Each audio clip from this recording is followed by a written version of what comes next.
വെക്കേഷനൊക്കെ പോകുമ്പോൾ ഫേസ് പെട്ടെന്നൊന്ന് ബ്രൈറ്റ് ആക്കാനായിട്ട് പറ്റിയൊരു ഫേസ് പാക്ക് നോക്കിയാലോ.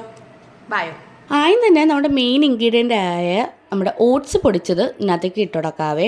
അത് നമ്മുടെ ക്വാണ്ടിറ്റിക്ക് അനുസരിച്ച് കേട്ടോ. ഞാൻ ഒരു 2 സ്പൂൺ എടുത്തേക്കണേ. അപ്പോൾ അതുപോലെ തന്നെ 2 സ്പൂൺ തൈരും കൂടി ഒഴിച്ച് അത് മിക്സ് ചെയ്ത് കൊടുത്തിട്ടുണ്ട് കേട്ടോ. നമ്മുടെ ആവശ്യത്തിനനുസരിച്ച് തൈര് എടുക്കണം. പിന്നെ പുളിയില്ലാത്ത തൈര് എടുക്കാൻ ശ്രമിക്കണേ.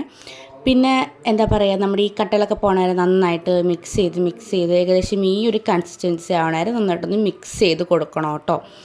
എന്നിട്ട് നമ്മുടെ ഈ പാക്ക് നമ്മുടെ ഫേസ് നന്നായിട്ട് വാഷ് ചെയ്തിട്ട് നമ്മുടെ ഫേസിൽ ഫുള്ളായിട്ട് അപ്ലൈ ചെയ്ത് കൊടുക്കാം. ഇതെനിക്ക് എൻ്റെ ഒരു ആൻറ്റി പറഞ്ഞു തന്നാ കേട്ടോ, അമ്മയുടെ ഒരു ഫ്രണ്ട് പറഞ്ഞു തന്നാണ്. ആൾക്ക് സ്വന്തമായിട്ട് പാർലറൊക്കെ ഉള്ളതാണ് കേട്ടോ. എനിക്കത് ഇട്ടിട്ട് നല്ലൊരു ഇൻസ്റ്റൻറ്റ് ഗ്ലോയും അതുപോലെ ടാനൊക്കെ നന്നിട്ട് മാറണം തോന്നി. അപ്പോൾ പിന്നെ ഞാൻ നിങ്ങൾക്ക് കൂടി ഷെയർ ചെയ്യാമെന്ന് വിചാരിച്ചേ. അങ്ങനെ നമുക്ക് ഈ ഫേസ് പാക്ക് ഒരു 20 മിനിറ്റ്സ് വെച്ചതിന് ശേഷം വാഷ് ചെയ്ത് കളയാം കേട്ടോ. അങ്ങനെ 20 മിനിറ്റ്സ് കഴിഞ്ഞിട്ട് ഞാനിപ്പോൾ വാഷ് ചെയ്തിട്ട് വരാം. അങ്ങനെ ഞാൻ എന്താ കഴുകിയിട്ട് വന്നിട്ടുണ്ട്. കഴുകിയിട്ട് വന്നപ്പോൾ തന്നെ എൻ്റെ ഫേസ് നന്നായിട്ടൊന്ന് ഗ്ലോ ആയിട്ടുണ്ട് കേട്ടോ. നമ്മുടെ ടാനൊക്കെ മാറി പെട്ടെന്നൊരു ബ്രൈറ്റനിങ് ഒക്കെ ഫേസിന് വന്നിട്ടുണ്ട്. എവിടെയെങ്കിലും പോകുമ്പോൾ ഇടാൻ പറ്റിയൊരു ഐറ്റമാണ് കേട്ടോ അത്. വലിയ പാടൊന്നുമില്ല. അപ്പോൾ എല്ലാവരും ചെയ്ത് നോക്കിയിട്ട് റിസൾട്ട് അറിയിക്കാൻ മറക്കരുത്. അപ്പോൾ ഓക്കെ, ബൈ, ലവ് യു.